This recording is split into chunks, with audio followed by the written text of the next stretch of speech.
Welcome to the Learning Pines YouTube. We hope this video helps.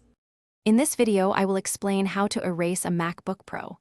Before starting this process, it is crucial to back up all your important information, perhaps to an external drive or a cloud service. Next, you should sign out of all your personal accounts, including your Apple ID, Messages, and FaceTime. Finally, remember to unpair any Bluetooth devices, such as a mouse or keyboard, that you intend to keep and use with another computer. This ensures your personal data and connections are secure before wiping the system. Getting into recovery mode is the next step, and it varies slightly depending on your MacBook Pro's processor. If you have an Apple Silicon Mac, simply press and hold the power button as your computer starts up until you see the Loading Startup Options screen. For Intel-based Macs, you will need to press and hold both the Command and R keys immediately after pressing the power button.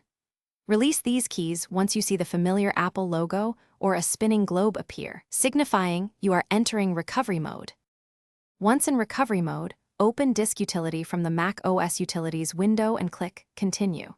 In Disk Utility, locate and select your main internal drive, which is usually labeled Macintosh HD, from the sidebar on the left. If you see more than one Macintosh HD, choose the one directly under the internal section.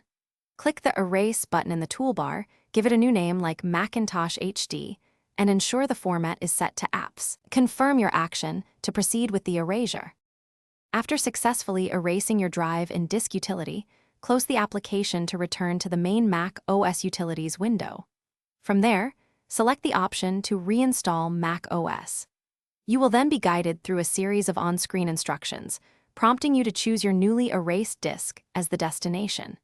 It is very important to ensure your MacBook Pro remains connected to a strong, stable internet connection throughout this entire process, as it will download a fresh copy of the operating system. Thanks for watching. Consider subscribing if we helped you.